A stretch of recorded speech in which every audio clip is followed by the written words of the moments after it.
boxing news. Okay, we'll start with this. BOXXER to commence legal proceedings against the Times after damaging two commercial interests. Promoter BOXXER, headed by Ben Shalom, has instructed the lawyers to commence legal proceedings against the Times and Sunday Times in London. BOXXER claims that inaccurate and incorrect headlines and statements documented in the publication over the last 18 months have had a damaging effect on their business, which has ultimately resulted in their exclusive contract with Sky Sports not being renewed. BOXXER are now looking for a broadcast deal, but the Sky Sports contract is a prized asset and hugely sought after in the British boxing market. This entire lawsuit comes off as a hard cope. We'll get into why. A source close to the promotional stable told Boxing Scene that the Sunday Times and Times have published headlines, statements, and articles that are both inaccurate and misleading, centered around a quote-unquote affiliation with Mazhar Majid. Advisor Majid worked with BOXXER on Sky Sports box office bout between Amir King Khan and Kell Brook, and he works with Chris Eubank Jr. and Joshua Buatsi, two fighters promoted by BOXXER. Majid has been in headlines since 2010 when he was involved in a Pakistani cricket spot fixing scandal. Among other claims at the time, Majid had told undercover tabloid reporters when a Pakistani bowler would bowl a no ball, he was then arrested on suspicion of conspiracy to defraud bookmakers, and in 2011, Majid was sentenced to 32 months in prison, having been convicted for conspiracy to make corrupt payments and conspiracy to allow others to cheat at gambling. But Boxing Scene also understands that while the stories focus purely on the relationship between BOXXER and Majid, the agent, who does not hold a manager's license with the British Boxing Board of Control, he's also, in that time, worked with and had discussions with other leading promoters. Majid has served his time for his crimes, but it is understood that the negative publicity surrounding his work with BOXXER is one of the reasons why the broadcast giants Sky have moved on. What they're saying is Majid has the same connection with BOXXER that he has with other major promotional outfits. A source said BOXXER had no legal or corporate relationship with Majid, and it is believed that there were more than 10 similar articles across both Times publications that followed a similar theme and directed both accusations and scrutiny only at BOXXER and not other promotional stables for their dealings with other agents and advisors. So you see what BOXXER's bellyaching about. BOXXER's concerns stem from the efforts the promotional outfit believe to damage their commercial interests and distort their business relationships via unsubstantiated claims, and insiders linked to BOXXER contend that the negative publicity has impacted commercial relationships. Boxing Scene understands that the promoter will seek formal corrections and accountability as part of the IPSO editor's code. The Times and Sunday Times will likely have completed rounds of due diligence before running those articles, but it is the cumulative nature of them that has caused such a significant issue. As a consequence, BOXXER is now committed to taking robust action despite the reputation and resources of the publication. BOXXER's stable includes the likes of Chris Spillum Smith, Adam Azim, Callum Simpson, Carolyn Dubois, Joshua Buatsi, Eubank Jr., Lauren Price, and Natasha Jonas. They didn't mention Kara Sortingstall. That's interesting. Sky Sports have yet to reveal how boxing will fit into their broadcast portfolio moving forward. They have had a long-standing relationship with the sport, and Boxing Scene understands that they do want to stay involved in some capacity rather than sunset their boxing programming entirely. However, with Top Rank's ESPN deal in the United States also at an end, it means Sky no longer has the UK rights to Top Rank shows. So Brian Norman's welterweight title defense against Jin Sazaki was not shown yesterday. A spokesperson for Sky said that they do not comment on broadcast details. In a BOXXER statement obtained by Boxing Scene, the promoter said, BOXXER has instructed lawyers to begin action against the Times and the Sunday Times for what it says is a series of inaccurate and misleading articles published over the last 18 months. The most recent article published on the 7th of June 2025 contains significant factual errors, which BOXXER believes have misrepresented the company's business relationships and are causing ongoing damage to BOXXER's commercial interests. interests. BOXXER is committed to the transparency and integrity in all of its operations and will be pursuing appropriate remedies through the relevant legal and regulatory channels. Boxing Scene contacted the Times for comment, but a reply has not yet been forthcoming. I read an article the other day from our buddies at No Smoke Boxing that talked about BOXXER's financial standings via Companies House and how they seem to be in the red, relying on lenders to keep them afloat, jeopardizing the future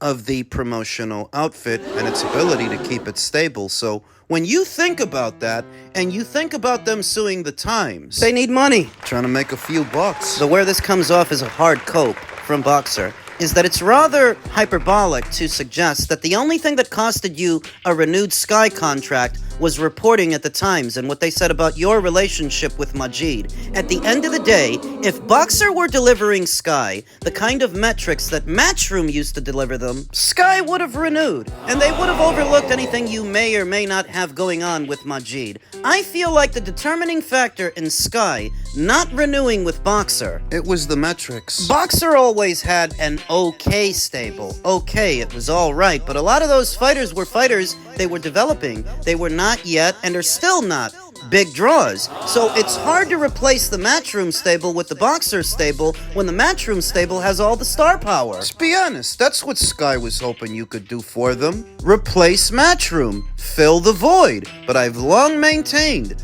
BOXXER never had the bodies and they never had the ingredients to do that. So maybe BOXXER's relationship with Majid had something to do with Sky's decision, but I don't think that was the biggest part. Underneath it all, I think that if BOXXER were delivering bigger metrics to the Sky Sports platform, they would have been happy to renew. BOXXER's blaming the Times for their current situation. Everything they reported on. It's the UK equivalent of slander, and that's essentially what BOXXER's saying, that they've been slandered. They've suffered financial damages as a result of that slander. I think this might be difficult to constitute, because now what they gotta do is prove that all that stuff the Times wrote was inaccurate. We'll see if they can.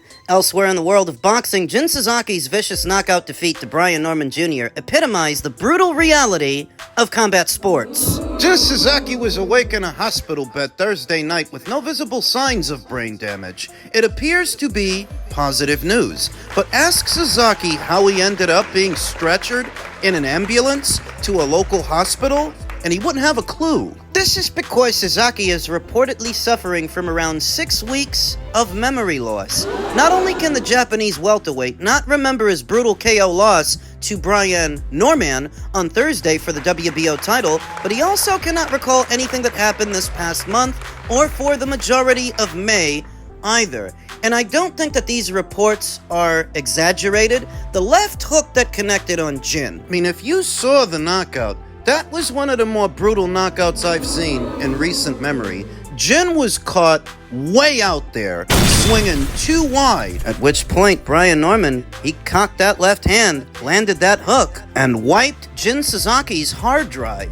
That is the brutal reality of boxing and indeed of combat sports. On one end of the spectrum, you have a 24-year-old American world champion ascending into a boxing star. On the other, there's a 23-year-old who doesn't know where he is or why he's there. Is this too brutal? Too barbaric. It begs a question as to whether or not combat sports should be outlawed. And what I'll say is, this is more a commentary on the alphabet organizations and what they're willing to sanction than combat sports as a whole. Jin Sazaki did not belong in the same ring with Brian Norman, but he was ranked in the top 10 ranked standings of the WBO. Floored 2 times in the opening stanza by Norman, it was clear within 90 seconds of the fight that Norman was the superior boxer, and Sazaki's chances of winning the fight were slim, at best. The writing was on the wall, and the bout should have been stopped there and then, but Sazaki and his training team were too proud to lose in that fashion in Sazaki's first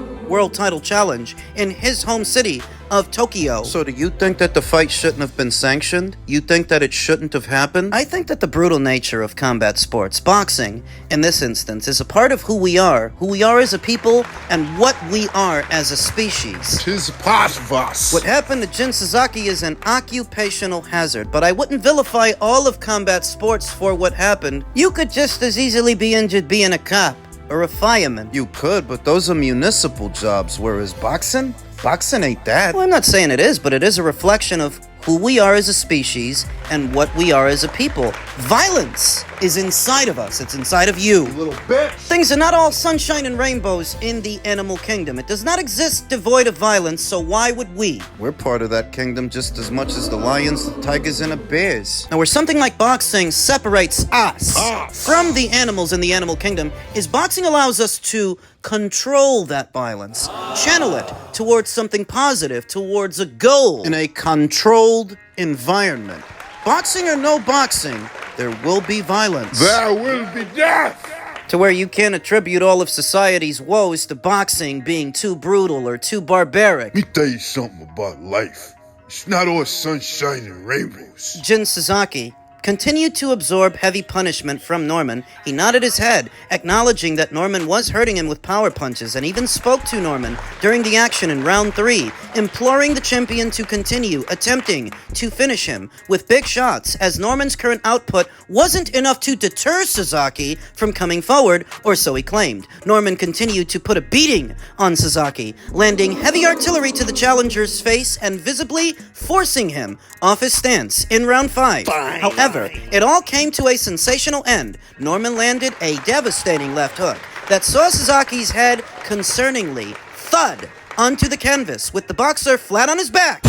Boxing is violent, but so is life, and violence is a part of it, part of life, the way your daddy violently reamed your mom when you were conceived. Can't castrate society for a more docile and gentle future. It's just not who we are. But you can control that violence towards a goal, towards an aim. That's what boxing does for a lot of young men, a lot of young women. Gives them structure, regimentation, something to work towards, to better themselves, better their lives. Yeah, it's violent, but life is violent. According to the author, the bottom line, fighters need saving from themselves. Every shot Sasaki took after the second knockdown in the first round was unnecessarily taking time off his career and potentially even his life. Sasaki is a young fighter who could reach the top level of the sport again. He did not need to absorb the potentially life-changing punishment that he received on Thursday. It remains to be seen whether Sasaki will ever be the same fighter. He might not be. And he only has his corner team, the people whose job it is to look after his best interests, to blame for that. That's according to the author of this article. According to Ring IQ, You want to know what I think, and you're here, so I'll assume that you do. it is true that Jin Sazaki perhaps did not belong in the same ring with Brian Norman, and perhaps more can be done to legitimize the ranked standings that these boxers hold, because he was ranked in the top 10 ranked standings of the WBO. On paper, he's a top 10 contender, but you saw with your own 2 eyes, he did not belong in there with Brian Norman. So maybe some reform. More qualifiers, more eliminators to ensure that the 2 guys in the ring are at least close to the same level. Maybe we could see something like that, maybe. But trying to ensure that you will never see a mismatch in the sport of boxing is tantamount to trying to ensure that you will never get your feelings hurt in your day-to-day life. You'll never get your heart broken, you'll never get cut, you'll never get sick. You'll never have no problems of any kind. Now, do you see how silly that sounds? What happened to Jin Sasaki is an occupational hazard for anyone who endeavors into this world. You don't have to box. You don't have to fight, but if you do, protect yourself at all times. You better. I wish Jin Sazaki a speedy recovery. And, just based on what I saw yesterday, maybe he needs some time off, some time to reflect as to whether or not he wants to keep doing this, because he can't afford to take more beatings like that one. Bottom line. About if there's any rematch clause with this fight with Canelo. No, it's not. Is that something you push for? No, I didn't. And is any weight restrictions to the fight at all? No, it's not. A lot of fighters would like to put on a weight restriction to this type of fight. Why didn't you want to do that? Because I want him at his best. I don't want no excuses. I don't want no, reasons why, he didn't feel good or anything.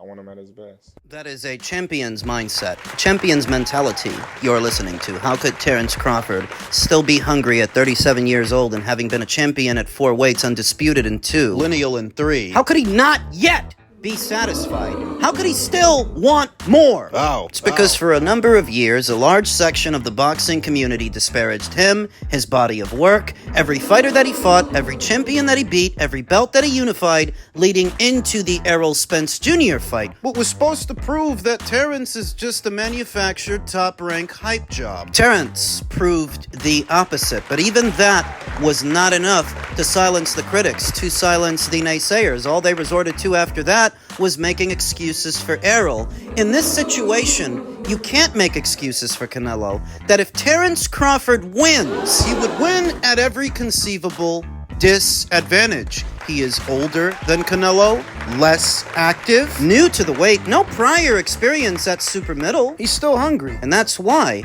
because so many people, for such a long time, spent so much of it tearing him down, he still feels like there are mountains out there to climb, mountains to conquer. Is this a mountain too far? We'll find that out in September, but I like his mentality, and that's why I feel he's not just showing up for a check like Edgar Berlanga did or Jermel Charlo. He's coming to win, at least in his own mind, and that could get him knocked out by Canelo Alvarez just as easily as it could result in a Terrence Crawford victory. That's what's got the Canelo fans all nervous. You see, I've already seen the swell. I've already seen the push to dub Terrence Crawford a dirty fighter due to his association with Victor Conte. People starting to say that. Nervous people, what the hell are you nervous about? That Terrence is a dirty fighter? Canelo's the one who tested positive for a banned substance, or did you forget? At minimum, if Terrence is a dirty fighter, he's no more dirty than Canelo. So quit your crying. Bitch. Sit back and enjoy the show. Try not to bite your finger off while you're biting your nails. Nervous, because Crawford might be Canelo. You never know. There's been a lot of negativity hurled towards Terrence Crawford ever since this fight became a thing. I've talked about it here on the channel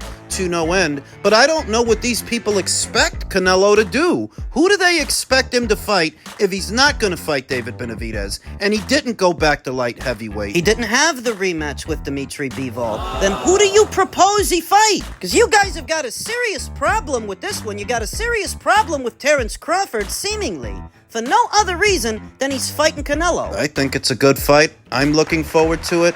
I don't know here and now who's going to win that thing because these are two of the best guys in the sport, but that's why I want to see it. Maybe Crawford pulls the upset? Maybe Canelo bullies him, mows him down, knocks him out. I want to find out. I want to see. I don't know about you. But I'm looking forward to it. They kicked off the press tour today in Saudi Arabia. Next stop is New York. I think they're going to go to Brazil. A couple of other places. They broadcasted the press conference live, not just on DAZN or Ring Magazine's YouTube channel, but also on the WWE's YouTube channel, also on the UFC's YouTube channel, Netflix. Maximum exposure. Whatever happens when the opening bell sounds and these two guys square off against each other, the world will be watching. What has all the makings of the biggest fight of this calendar year? I don't know about you guys, but I'm getting excited. I'm getting the big fight feel. Fight so big it's almost surreal to be watching it. I'm excited.